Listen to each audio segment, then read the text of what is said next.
Hey everybody, welcome to Solu Kaburlu. Yes, nonsense. This plan has just happened while talking over a cup of coffee, and we thought, okay, why not start it off? We're too shy to show our faces right now, so that's the reason we are choosing Bitmoji. I hope you like our appearances. I like mine. I hate mine, but I couldn't come up with something better. I've set up my emoji for the first time today. My friend helped me in setting up, so.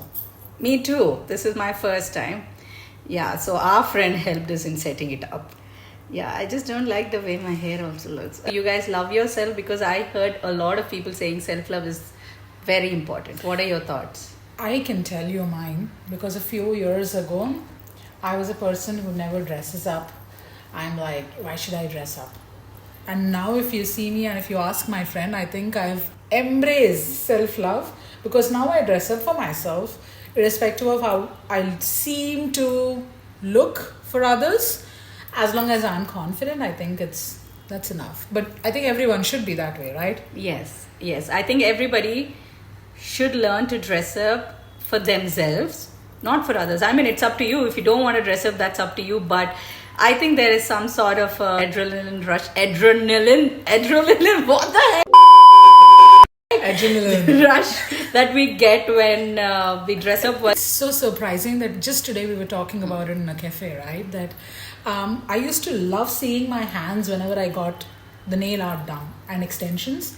I stopped doing it because it was quite expensive. Every month, 4,000 was like... Yeah, more than that. Oh, it's a lot. So I stopped doing it. But the point here is I used to love looking at my hands whenever I got those nail paints done. I used to love looking at myself in the mirror when I wear jeans and not saris because I'm not a fan of saris. But I'm a big fan of saris. I love wearing saris. And she has a whole wardrobe of saris but never wears them. By the way, this is we guys go way back.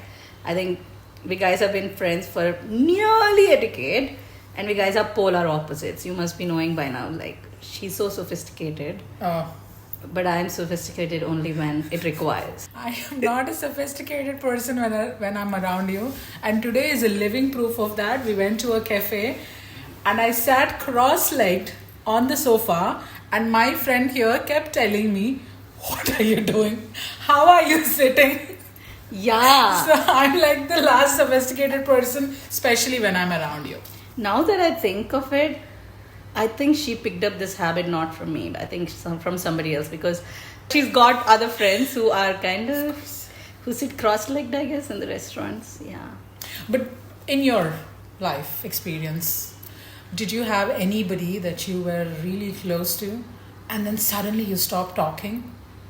Yeah, a lot of them. I mean, Someone there was always a reason behind why I stopped talking. Yeah, but someone that you now feel that you got to connect back with, and it was a dearest friend in the past when you were still talking. Thankfully, no, because when the door is shut, that's it. I shut my door and I never open it. So the reason why I have never faced that kind of a situation is because I believe communication is key. So if I really like someone or if I want to make them my friend, or if it comes to communicating your feelings, whether it's anger or being sad, I do that with that person. And if there is a fight with that person, I try to resolve. And if it is not happening, then I just close the chapter and I never feel like connecting back with them. But how many times do you try before closing the chapter? 3 times. I follow the rule of Really? 3 takes. Really? Yes, that's it. I'm not cracking But shouldn't the joke. friendship be like an equal thing where, if the other person is not bringing in their 100%, then you give remaining? Like, I think sometimes they bring in 30, you bring in 70, and then you bring in 50, and then it's equal participation, just like how a marriage works, right? Sometimes you bring 60 and they bring 40, and sometimes they bring 60 and you bring 40. It should be... Yeah, but if... Both ways. Yes, but if that person is bringing 0 throughout the life that I've known, then I think it's time to just close it because we got a very short life and we better use it on somebody who values the amount of energy you invest in. I don't mind giving my all, but only to a certain extent. So I think after a certain point, it comes to the question of, for me, self-respect. I believe, Yeah. because you can't always be the one driving the relationship. Yeah. I mean, also the irony is, as much as you say that relationships are not transactional, but they are, I feel. It's a very good point. Yeah, we try to make it not transactional, but they are completely transactional, because though we don't express it, but subconsciously we have that in our mind all the time, and that's the reason why we get disappointed, right? Otherwise, I don't think there'll ever be disappointments in a relationship, be it friendship or whatever. What are your thoughts? In layman terms, it's expectations. Correct. We set them consciously sometimes, but also unconsciously they start to kick in. I think especially when we go out with a bunch of friends, you feel that the most if your best friend's not talking to you so much, or if they're giving importance to somebody else, or if even if they didn't ask you, have you reached home? Simplest thing. Yeah. Right? I think it pokes us. Yes. And we have that expectation from them that, oh, they didn't ask me. And that's where the trouble starts. What about you guys? Do you guys also have expectations? Like, are you guys somebody who would set an expectation, a standard, like a yardstick for your relationship or friendship, and you want that person to meet it? Or you're somebody, who wants to give? Oh, trust me, if you keep giving in, you will drain out one day. Exactly. Undoubtedly. It's not a healthy place to be. I think mentally, physically, in all ways, if you keep giving in, not giving in, but if you keep giving and giving repeatedly without getting anything back, I think it's one point that you'll be exhausted, and then you will start to blame others. But I think it's your fault from the get-go. But it's okay. I think one should not be so hard on oneself. Yeah. We grow along the way as time goes by. I think we started with a very big and touchy topic and a serious one for our first. No, we start exactly, podcast, but it's okay. This is just us. You remember But, yeah. our favorite sentence that in the bedroom, the fork, the one. Yeah. With the fork? Yes. Do you want to say that? Share Yeah. that? So we both are. How do we go? She's the fork to my soup. It was just a random day, all right. Both of us were sitting on a bed. We were laughing. We were like just taking pictures and videos over Snapchat, doing all those crazy faces and everything. Yeah. And then just randomly it blurred out to us that you are my fork to my fork to my soup.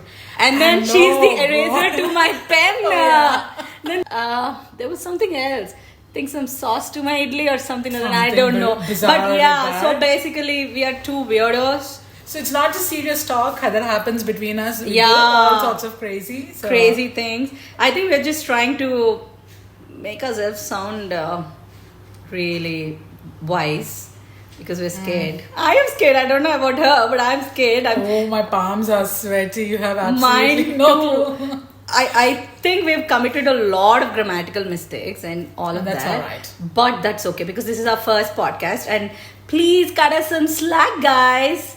And I hope you guys not enjoy, but just hear us.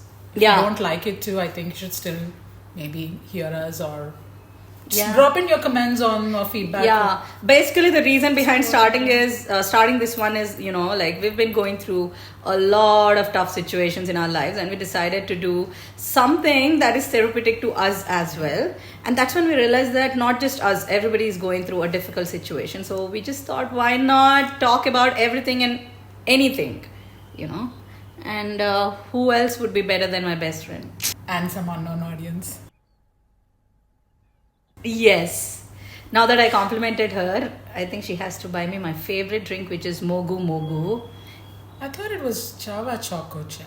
Okay, but that brings me to a different question altogether. Tell me. Are we as friends supposed to know each other's favorite drinks and what they like, the color, eat? Does it matter? Or does a friendship depend on such things if they know us or not? Especially these items like what's my favorite drink, what do I like to eat, or how do I respond when I'm angry and stuff like that. I mean, we both have never known each other's favorite drinks and stuff until like just a couple of months back, because that's when we realized that the most frequent thing that I ever order is Java Choco Chip, and what she orders is Irish coffee. So, but still, we are just going strong. I think what I believe is, more than this, I think your EQ levels is very important. The emotional bond. Yeah, I think that is more important. And speaking your mind. Speaking your mind, yeah.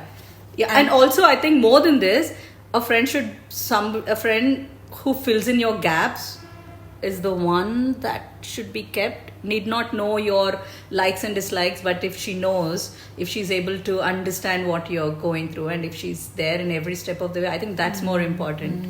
And I think this phrase that a lot of people commonly use, you're like my family. Yeah. That's a very common phrase these days. But Friends like family. Yeah, but I don't think I get a feeling that they don't actually mean or understand the essence of it.